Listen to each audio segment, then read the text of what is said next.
Thanks for joining me for this Think About Energy event.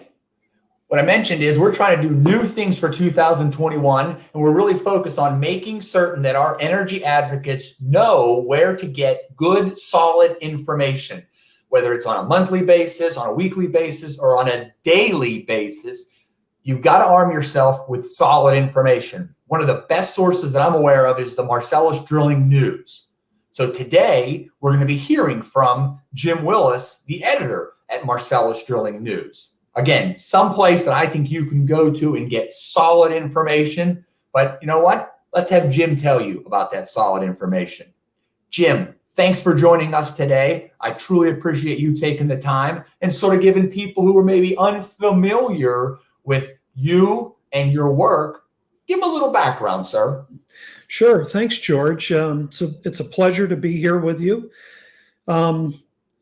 Just a short, but sometimes people find an interesting story. I started Marcellus Drilling News back in January of 2009, so going on 12 years now. And I started it, frankly, as a hobby.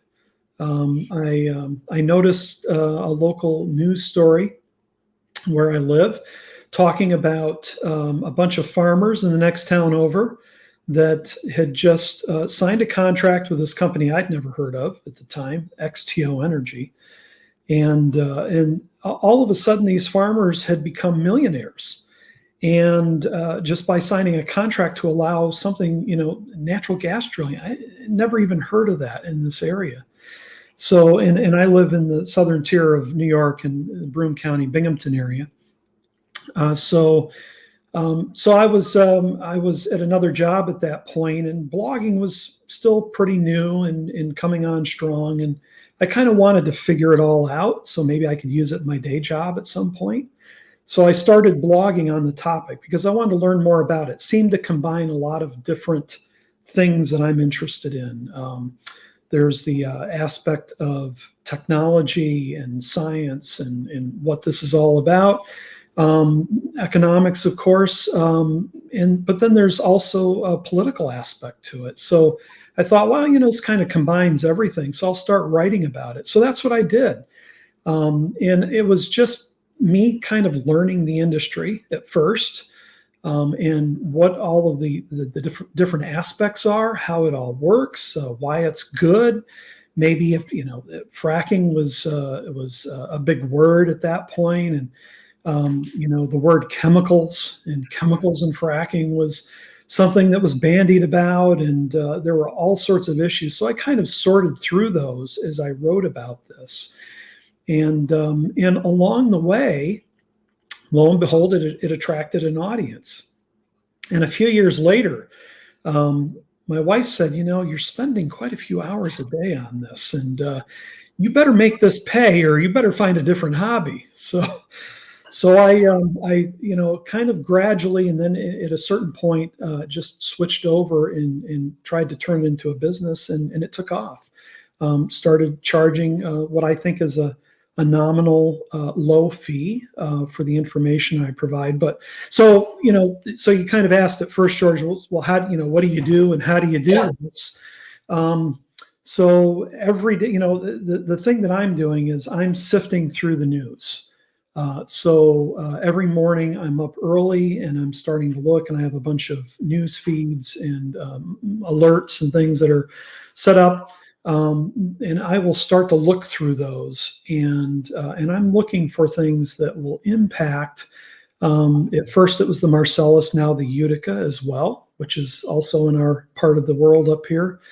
And if there's any stories that kind of affect us in a way, and so from the perspective of someone like you that's in the industry that you would be interested in reading about, perhaps a landowner would be interested in reading about it, people in the supply chain that want to sell things to companies like yours, George, people in government, people that just have an interest in this issue. Things that sort of set my alarms off, my bells, and say, oh, that's interesting. I wonder what this is about. So I'll grab those and I'll sort of contextualize it. If there's a history behind the story, I'll provide that history. I'll grab a segment of that article, whatever it is, and I will repeat it. I'll run it, with full attribution, of course, and that's what I do on a daily basis. So the value that I try to tell people that I'm bringing is, look, I'm going to spend hours, 4 or 5 hours every morning, sifting through the news that would be of vital interest to those who are interested in the Marcellus and the Utica. And I will pull the information that's most relevant, and I will, put my analysis to it, if you will, and provide you with that information and push out an email every day at noon. And so you can spend 10 or 15 minutes.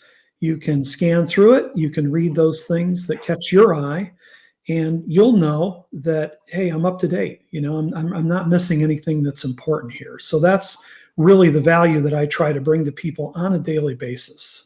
And I just want to come back to that bring value piece, because as you said, you're sifting through it all. And Right.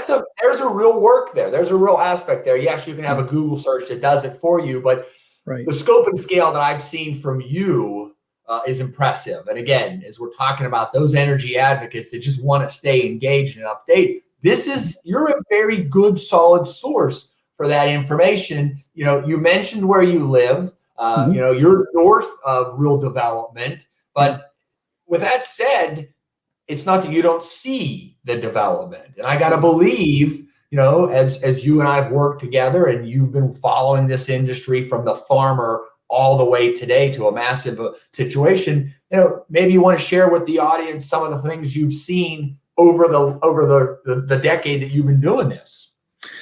Yeah, I mean, it's really kind of unique. So I always joke with people and say, well, look, I'm in Binghamton, I'm in New York, so I live behind enemy lines, and there are probably not too many people that aren't familiar with the way that New York has suppressed the oil and gas industry, fracking, and the shale industry in particular. We were right on the cusp of beginning here in the state, and Andrew Cuomo snuffed it out. And it's an ongoing tragedy for landowners, certainly, but people that could have been working in the industry, right down the line. So I've seen, over the years, I've seen what lack of the industry has done in this area. But then I travel 15 miles from where I'm sitting, and I cross the border and I go into Pennsylvania and Susquehanna County, where you folks are and others. And I see just incredible activity, trucks lining the roads, and, look, there's good and bad, right? So, I'm behind another truck, that's lumbering down the road. But at the same time, I really don't know of anyone on that side of the border that would trade the economic miracle that has occurred in Susquehanna County because of the shale industry. It's just been, it's been incredible, an incredible experience, to see what's happening over there. And Montrose is the county seat in Susquehanna County, and it's a little hamlet, borough, village, whatever you want to call it. I don't know, what, 2,000 or 3,000 people, something like that. And we, my wife and I head down to Montrose every 4th of July. They have a big parade, and beautiful parade. Yes, sir. Yeah, it's Americana. It's a marvelous place. And every time I'm down there, there's always signs of what's happening economically, positively, because of the shale industry. Absolutely.